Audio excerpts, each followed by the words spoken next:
नमस्कार। मैं प्रद्युमन जोशीला। कड़ाके की ठंड और हरियाणा प्रदेश में राजनीतिक पारा उफान पर। अगले विधानसभा चुनाव की तैयारियों में जुट चुकी हैं राजनीतिक पार्टियां। अलग अलग विधानसभा इलाकों में अपने साथियों के घर जाकर के कार्यक्रम करके राजनीतिक तौर पर मजबूती प्राप्त कर रहे हैं नेता और अपने साथियों को हौसला दे रहे हैं अगले चुनाव की तैयारी को लेकर। आज का यह वीडियो बहुत ही महत्वपूर्ण है क्योंकि यह वीडियो हरियाणा के एक ऐसे विधानसभा इलाके से संबंधित है जिसको वर्षों से प्रदेश की हॉट सीट माना जाता है। एक ऐसी विधानसभा सीट जिस पर पूरे हरियाणा प्रदेश की नजरें रहती हैं और इस सीट पर कौन हो संभावित प्रत्याशी उस पर भी सबकी टकटकी लगी रहती है। यह एक ऐसी सीट है जिस सीट ने वर्षों से चौधर देखी है। इस सीट से चुनाव लड़ने की इच्छा बहुत लोगों की है, बहुत लोग प्रयास कर रहे हैं। तमाम राजनीतिक दल इस सीट को जीतने के लिए हर संभव प्रयास भी करते हैं और सीट का नाम है उचाना। जी हां, जींद का उचाना विधानसभा क्षेत्र। इस विधानसभा क्षेत्र में कांग्रेस की टिकट पर 2024 का विधानसभा चुनाव हारने वाले पूर्व बीजेपी के सांसद बृजेंद्र सिंह पूरे हरियाणा प्रदेश के 90 के 90 हलकों में सद्भाव यात्रा निकाल रहे हैं। हालांकि उनको जरूरत तो थी पहले अपने क्षेत्र को मजबूत करने की, लेकिन एक ऐसा इलाका जो देहाती विधानसभा क्षेत्र है, ग्रामीण परिवेश का विधानसभा क्षेत्र है, खेती किसानी से जुड़े हुए ज्यादातर लोग हैं और इस विधानसभा इलाके में जब हरियाणा में 2024 का लोकसभा चुनाव था तो जयप्रकाश जेपी जो कांग्रेस के प्रत्याशी थे वो एक तरफा जीते थे। लगभग 40,000 वोटों के आसपास से वो चुनाव जीते थे।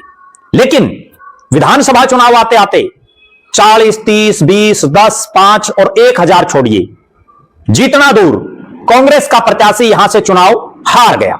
चुनाव हारने के बाद चाहिए तो यह था बृजेंद्र सिंह को कि वो अपनी कमजोरी ढूंढ करके कि इतनी बड़ी जीत लोकसभा के चुनाव में और विधानसभा आते आते वो हार में तब्दील हो गई, और वो भी तब जब कांग्रेस पार्टी के दिग्गज नेता 5वीं बार के सांसद दीपेंद्र सिंह हुड्डा ने उचाना विधानसभा क्षेत्र में बृजेंद्र सिंह के लिए हल्के के बड़े गांव में जनसभा की और बृजेंद्र सिंह को जिताने का आह्वान किया। उसके बावजूद हारना कहीं ना कहीं स्पष्ट दिख रहा है कि लगातार एक परिवार जो इस विधानसभा क्षेत्र की राजनीति कर रहा है, जो हरियाणा भर का नेता होने का दावा करते हैं, लेकिन अपने ही विधानसभा क्षेत्र में इतनी आंधी में जब प्रचंड आंधी कांग्रेस की और ग्रामीण और किसानी सीट पर हार जाएं, तो अपने आप में अंदाजा लगता है कि विधानसभा के लोग क्या चाहते हैं, विधानसभा की जनता क्या चाहती है। बृजेंद्र सिंह तो पूरे हरियाणा में घूम रहे हैं, लेकिन उन्हीं के विधानसभा क्षेत्र में दीपेंद्र सिंह हुड्डा का एक कांग्रेस के निष्ठावान साथी के घर कार्यक्रम और एक युवा चेहरा, नाम है दिनेश डाहोड़ा। डाहोड़ा गांव राजनीतिक रूप से इस उचाना विधानसभा में जींद जिले में बहुत महत्वपूर्ण जगह रखता है। डाहोड़ा जिसको देसी भाषा में लोग डोड़ा भी बोल देते हैं। इस डाहोड़ा गांव में अनेक राजनीतिक दलों ने टिकटें दी, यहां से बड़े बड़े चेहरे राजनीति में उभरे। अब इस इलाके में एक चेहरा, नाम दिनेश डाहोड़ा, युवा नेता, समर्पित पार्टी के लिए, और एक ऐसा शख्स जिसने रिकॉर्ड तोड़ वोटों से जिला परिषद का चुनाव जीता।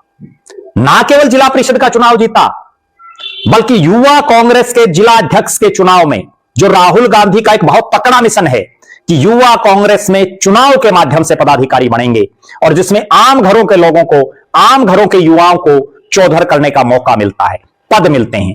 दिनेश डाहोड़ा ने युवा कांग्रेस जींद के जिला अध्यक्ष के चुनाव में रणदीप सिंह सुरजेवाला गुट के प्रत्याशी को बड़े भारी अंतर से चुनाव हराया था। रणदीप सिंह सुरजेवाला का भी यह घरी जिला है, लेकिन अपने घरी जिले में दीपेंद्र सिंह हुड्डा के एक साथी दिनेश डाहोड़ा युवा कांग्रेस के जिला अध्यक्ष के चुनाव में एक तरफा जीते। जिला परिषद के सदस्य बड़े भारी अंतर से जीते, युवा कांग्रेस के जिला अध्यक्ष का चुनाव बड़े भारी अंतर से जीता। और अब कड़ाके की इस ठंड में लोहड़ी, मकर संक्रांति के त्योहार के पावन अवसर पर 5वीं बार के सांसद दीपेंद्र सिंह हुड्डा दिनेश दाहोड़ा के घर पहुंचे। बड़ी भारी तादाद में बुजुर्गों ने उनको आशीर्वाद दिया, युवाओं ने उनका बड़ी जोश से स्वागत करने का काम किया और दिनेश दाहोड़ा के घर देसी खाने का स्वाद चखा दीपेंद्र सिंह हुड्डा ने। बाजरे की रोटी, सरसों का साग, कढ़ी की सब्जी, कढ़ी, देसी खाना। और दीपेंद्र सिंह हुड्डा ने भूरी भूरी प्रशंसा की दिनेश दाहोड़ा की भी, उनकी माताजी की भी, उनके परिवारजनों की भी, जिन्होंने कड़ाके की ठंड में और देसी खाने का स्वाद चखाया। सांसद दीपेंद्र सिंह हुड्डा और उनके तमाम साथियों, भले ही कड़ाके की ठंड में यह देसी खाना, लेकिन इस देसी खाने ने सियासी तड़का लगा दिया, एक ऐसा सियासी तड़का लगा दिया जिसने इस पूरे जिले में, इस पूरे इलाके में, उचाना हलके में नई राजनीतिक सरगर्मी पैदा कर दी। ब्रजेंद्र सिंह पूरे हरियाणा में सद्भाव यात्रा के जरिए घूम रहे हैं, लेकिन उन्हीं के उचाना में दिनेश दाहोड़ा को उनके घर आकर के और जिस तरह से दीपेंद्र सिंह हुड्डा ने थपकी दी, उसके राजनीतिक मायने निकलते हैं। क्योंकि ये जो इलाका है दाहोड़ा, अरेवा नगूरा की जो ये बेल्ट है, इस बेल्ट में कांग्रेस की मजबूती बड़ी जरूरी है। अगर दिनेश दाहोड़ा जैसे नौजवान नेता को, संघर्षशील नेता को, जिनकी रग रग में कांग्रेस बसी है, उनको अगर कांग्रेस आगे बढ़ाए तो ना केवल इस उचाना हलके में, बल्कि इसके साथ लगता चाहे कलायत का इलाका हो, चाहे असंध का इलाका हो, चाहे सफीदों का इलाका हो, चाहे जींद का इलाका हो, चाहे नरवाना का इलाका हो, चाहे जुलाना का इलाका हो, इन विधानसभा क्षेत्रों में भी इसका अपना एक असर आने वाले समय में जरूर देखने को मिलेगा। दिनेश दाहोड़ा का परिवार सामाजिक तौर पर वर्षों से इस इलाके से जुड़ा हुआ है। उनका परिवार पिछले 100 सालों से भैंसों के बड़े व्यापारी के तौर पर इस इलाके में जाना जाता है। आज भी उनके पिताजी भैंसों के व्यापारी हैं। डेयरी जो उनका एक काम धंधा है, उससे उन्होंने पैठ बढ़ा रखी है। इस इलाके में 24 घंटे लोगों के बीच में रहते हैं। ना केवल खुद दिनेश दाहोड़ा, बल्कि उनके परिवारजन 24 घंटे लोगों के बीच में खड़े रहते हैं। राजनीतिक गांव दाहोड़ा के दिनेश दाहोड़ा को अगर कांग्रेस पार्टी युवा कांग्रेस के प्रदेश अध्यक्ष का चुनाव लड़ाती, दीपेंद्र सिंह हुड्डा उनको युवा कांग्रेस के प्रदेश अध्यक्ष के तौर पर थपकी मार देते, तो इस जींद और जो आसपास का इलाका है, इसमें कांग्रेस को एक मजबूती मिलती। हालांकि वो चुनाव हो चुका, लेकिन चुनाव फिर आएंगे और दिनेश दाहोड़ा जैसे ऊर्जावान लोगों की पार्टी को लगातार जरूरत है।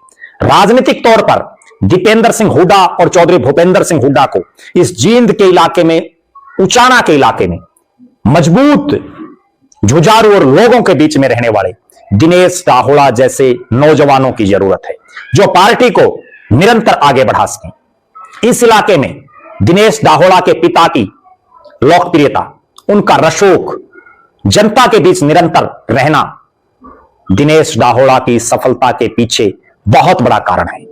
आने वाले समय में, चूंकि अभी लोकसभा के लगभग 3 साल बाकी हैं चुनाव होने में, और अगर एक देश एक चुनाव हो जाता है, तो कांग्रेस पार्टी को मजबूती के साथ अलग अलग विधानसभा क्षेत्रों में मजबूत लोगों की जरूरत है।